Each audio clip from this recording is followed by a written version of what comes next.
Ya. En julio de 2024 por fin me convertí en enfermero. Ese verano trabajé en una empresa de ambulancias de aquí de Almería y más tarde me fui a Granada. En Granada encontré trabajo en una residencia en la cual prácticamente hice la mili y ese verano conseguí trabajo en la pública un mes en una ambulancia de un pueblecito de Granada. En tan solo un año, después de dar vueltas por varios trabajos, entré en el verdadero prime del enfermero recién egresado andaluz, ni más ni menos que el paro laboral. Porque si eres enfermero y te quedas en Andalucía, te vas a comer los putos mocos ahora mismo. Y entonces retomé los hobbies que había tenido abandonados en los años de la carrera. Empecé a tocar la guitarra de nuevo, a tocar el piano y sobre todo a leer. Me puse a retomar libros que tenía pillando polvo e incluso me compré algunos que siempre me habían interesado y que tenía ahí mirado y me los pillé. Y todos los días me puse a leer un poquito. Entonces, creo que he hecho lecturas muy interesantes este año. Creo que he afianzado un poco mi hábito de lectura. Por eso voy a hacer un vídeo recordando, cerrando el año, de los libros que me he leído. ¿Te parece bien? Si no, me la suda, ¿vale? El primer libro del que voy a hablar es este de Alejandra de Pedro, ¿Por qué me cuesta tanto olvidarte? Son 20 preguntas acerca de las relaciones en el siglo XXI. Puede parecer que es un libro únicamente para gente despechada que está en duelo por una relación. Lo cierto es que todas las preguntas que se hacen te sirven tanto para plantearte relaciones pasadas o presentes como tus amistades o tu situación, tu rol en tu familia. Yo a esta psicóloga la conocí a raíz de un podcast de René ZZ y en ese podcast hablaba de todos estos temas y de algunas preguntas que luego trata en el libro y es que literalmente me compré el libro cuando me terminé el podcast. Bien, pues esta psicóloga es muy buena usando casos prácticos, pone incluso casos reales de su terapia, obviamente con anonimato, en los que te sientes muy identificado y en los que te ayudan a ver las situaciones actuales. Hay ejercicios prácticos incluso en los que te ayudan a trabajar ciertas cosas. Y aunque este libro me lo empecé a principios de año, fue de los primeros que me empecé, pues me lo he terminado hace muy poco, en noviembre creo. Como son preguntas tan densas que te hacen pensar y trabajar, no me apetecía todo el rato cuestionarme mi vida o replantearme ciertas situaciones que todos tenemos. Y este libro es recomendable para la gente que no haya ido todavía al psicólogo o que esté yendo o haya ido. Te ayuda a reforzar lo que hayas aprendido en terapia o lo que estés aprendiendo, o incluso te puede iniciar a cómo gestionarte tú mismo sin ayuda de un profesional ciertas cosas, ciertos sentimientos, y te ayuda a desahogarte y a todo, tío. Te ayuda a todo. No vayas al psicólogo, léete el libro y punto, ¿vale? Bien, el siguiente libro que me leí o que me intenté leer, porque os adelanto ya que no me lo he terminado ni me lo voy a terminar, fue Cadenas Invisibles de Luis Pérez. Luis Pérez es un ex cocainómano de Barcelona. Tiene una clínica que se llama la Clínica CEU en Barcelona y es muy conocida en España a nivel nacional porque ayuda a desintoxicarse a muchísimos drogadictos que sufren problemas con la droga y están en peligro de exclusión social o en situaciones en las que la droga le domina, y de ahí el título, Cadenas Invisibles, porque pues la droga es lo que es la condena de muchas personas que están adictos a ello. A mí siempre me han interesado las drogas, también el tema de la psicología y tal, y yo esperaba de este libro que se tratara desde ese enfoque tanto bioquímico como fisiológico como psicológico, pero me di cuenta de que lo trata de un punto de vista más personal y que no era tan denso ni teórico como yo esperaba que fuera, que es lo que en verdad yo quería. De hecho se pone a opinar sobre bastantes cosas y a apelar a energías extrañas del universo en las que, a ver, él cree, y bueno, pues aquí cada uno con su vida que crean lo que quiera, pero bueno, yo no le atribuyo ninguna importancia ni al universo, ni a las energías, ni a creer, ni no sé qué. Y todo esto lo refleja él muy bien, literalmente da su opinión sobre muchos temas, incluso se mete, bajo mi punto de vista, en algunos temas demasiado espirituales en el que, joder, creo que te puedes aproximar de una manera pues mejor, ¿no? Y me sorprende que, a pesar de que él opine así y escriba así su libro, su centro sea tan famoso y tan resonado.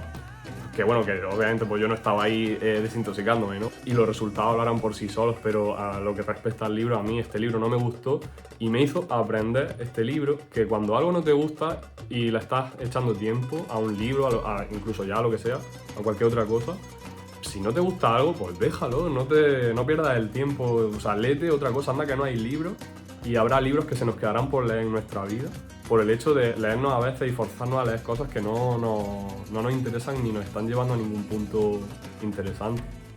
Que a veces que por otro lado pues también es interesante leerte cosas con las que no estás del todo de acuerdo, pero a mí es que se me estaba haciendo muy incómoda la lectura y digo, mira, si esto es solo el principio y va a ir a más, pues es que para qué me lo voy a leer. Me da lástima por una parte porque me lo regaló mi padre y me puso una dedicatoria súper bonita y joder, yo se lo pedí por Navidad, pero pues mira, lo siento papá, no me gustó el libro. Es que claro, el libro lo empezó diciendo cosas súper interesantes de la droga, lo que es la abstinencia, lo que es la dependencia. Y todo esto a mí me choca un montón y me encanta entenderlo y ver cómo personas han salido de aquí.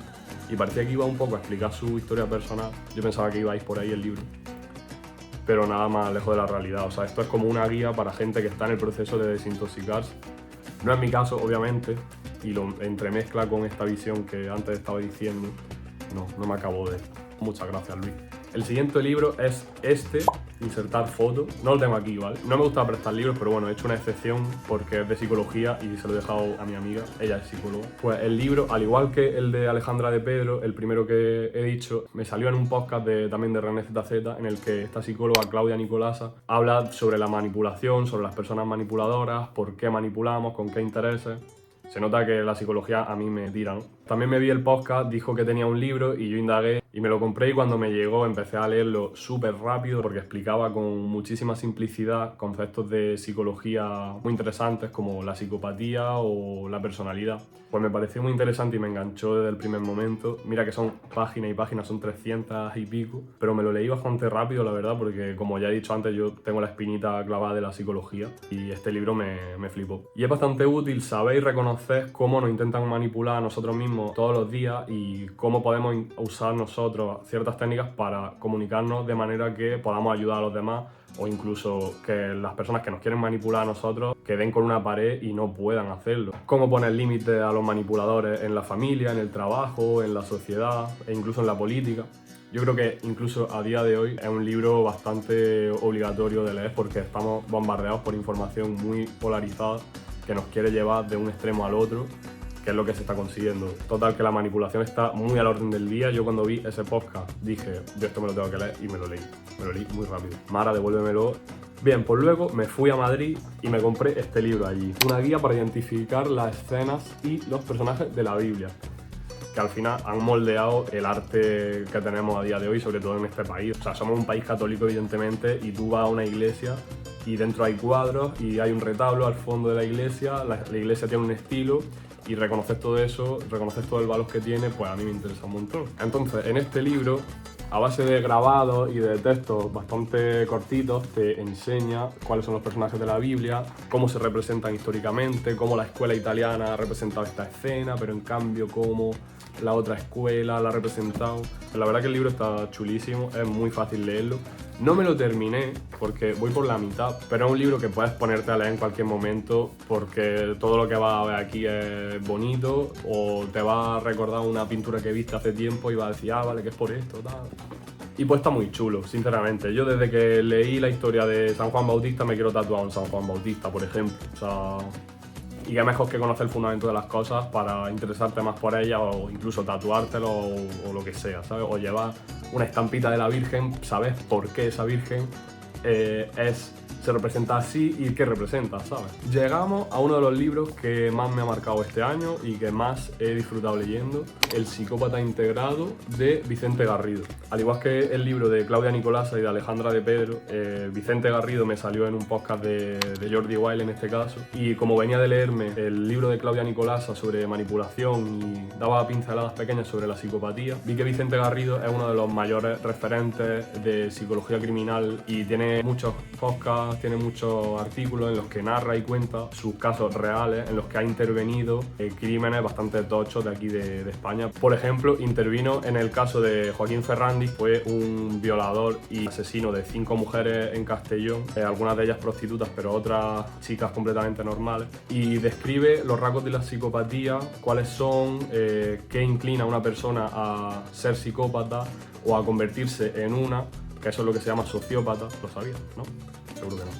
Bien, pues este libro viene de regalo con este fascículo chiquitito, que es La naturaleza esencial del psicópata, que se lee en nada, y desarrolla pues lo mismo un poco, el tema de las personas psicópatas, con qué prevalencia existe la psicopatía en nuestra sociedad, la psicopatía en la política, en el trabajo, en la familia, qué podemos hacer ante un psicópata. Tiene un capítulo también, al igual que Claudia Nicolasa, en el que habla de cómo te puedes enfrentar a una persona psicópata y cómo te puedes proteger frente a ellas. Y lo cierto es que es también un tema bastante actual porque, al igual que con la manipulación, la psicopatía está más presente de lo que pensamos y afecta más negativamente al mundo de lo que puede parecer en un principio. Porque parece que psicópata es una persona en un pueblo entero, el tonto del pueblo y ya está, pero lo cierto es que están más a la orden del día de lo que pensamos. Por ejemplo, se sabe que en los partidos políticos y en las organizaciones gubernamentales la psicopatía es más prevalente que en la sociedad. Y eso precisamente porque los psicópatas quieren sentir que tienen el poder y quieren tener la capacidad de hacer el mal, porque realmente cuando viven su vida el resto del tiempo es una apariencia en la que están esperando a poder aprovecharse de los demás y ver a la gente sufrir y ver el mundo arder,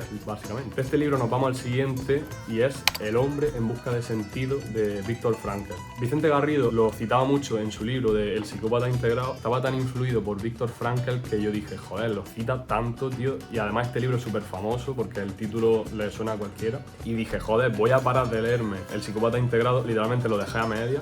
Me voy a comprar El hombre en busca de sentido porque quiero entender por qué lo cita tanto y por qué es tan importante para la psicología en general y la psicopatía. Entonces, al leerme este libro me di cuenta de por qué es uno de los libros más famosos y recomendados de la historia, y es porque narra el punto de vista de cómo un campo de concentración nazi afecta a la psicología de una persona, del individuo, concretamente, obviamente, de los judíos que sufrieron el Holocausto. Viktor Frankl, de hecho, era un psiquiatra vienés que era judío y pasó por varios campos de concentración, entre ellos Auschwitz, que es el más famoso. E incluso me gusta cómo lo narra porque lo narra desde un punto de vista humilde, o sea, dice algo así como que se ha intentado mantener la objetividad en el relato. Lo que pasa es que yo he vivido esto y obviamente lo voy a narrar con cierta emoción, que dice, vale, es normal, la ciencia tiene que ser objetiva y todo el rollo y dejarnos de aquí de opiniones, pero cojones, has vivido eso por dentro, o sea, obviamente va a haber algún punto en el que manifiestes tu opinión. Pues el caso es que el tío, a raíz de ingresar en varios campos de concentración,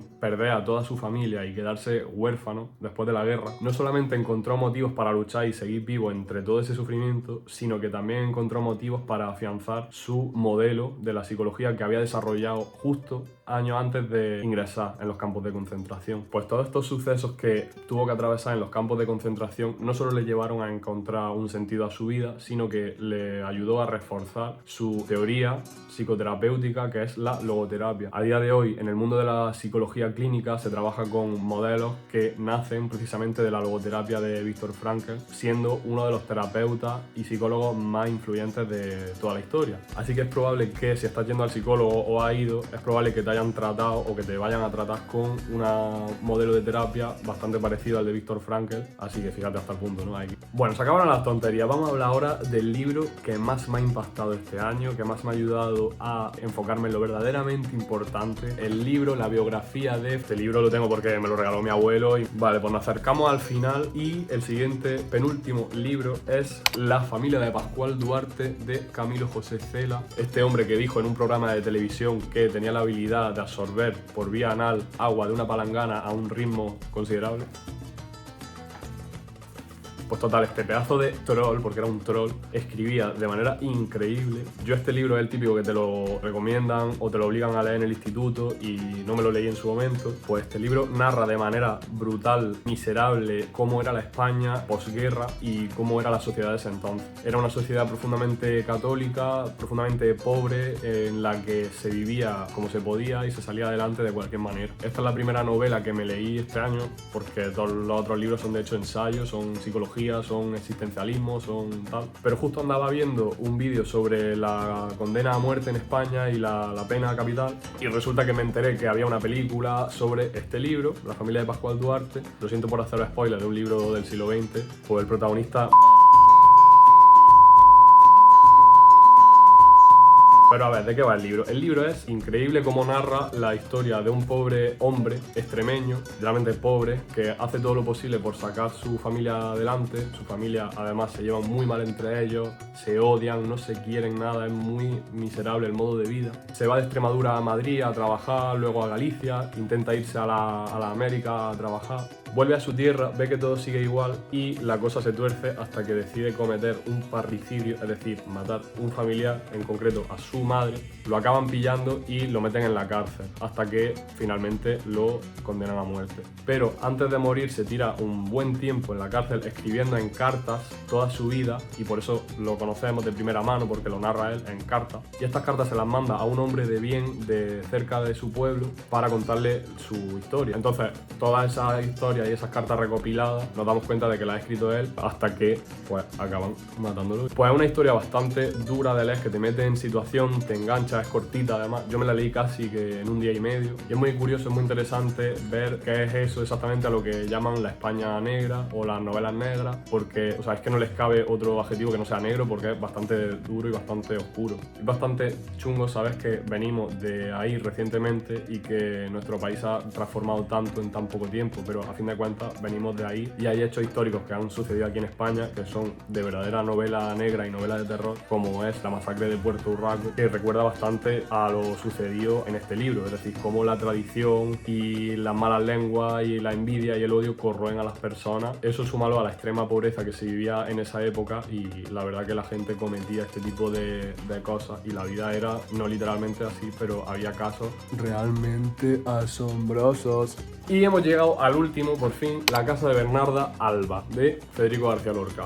Vale, pues os podéis creer que estando tan cerca de Granada, yo nunca me había leído a Lorca, nada de él. Pues justo estaba viendo vídeos de gente recomendando libros y tal, y me salió el vídeo de una chavala que recomendaba, entre otros muchos, este de Federico García Lorca. Me interesó porque narra precisamente el cómo la España antigua acudía mucho al catolicismo. Éramos una sociedad profundamente católica, éramos una sociedad también muy pobre, en la que la envidia, las malas lenguas estaban a la orden del día.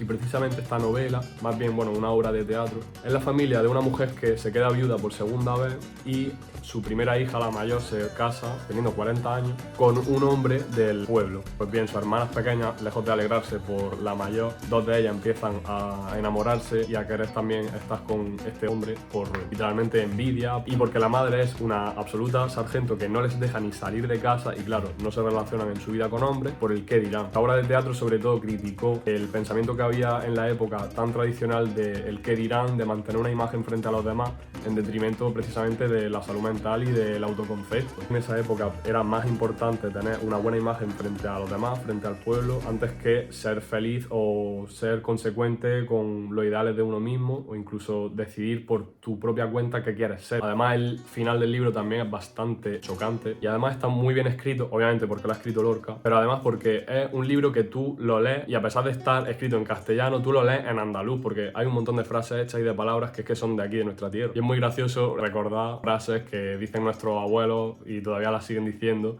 y decís, coño, pues de esta época vienen muchas frases y muchas cosas que son completamente de pueblo, que decimos de cateto, ¿sabes?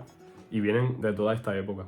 Y pues bueno, este vídeo va a quedar para el recuerdo de cómo he vuelto a leer este año. Espero que os haya gustado, que os haya interesado. A ver si os animáis y leéis un poquito, ¿eh?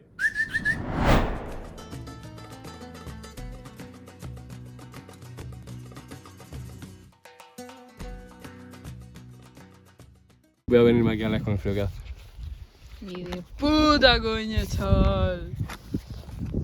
Eso lo va a poner Miguel.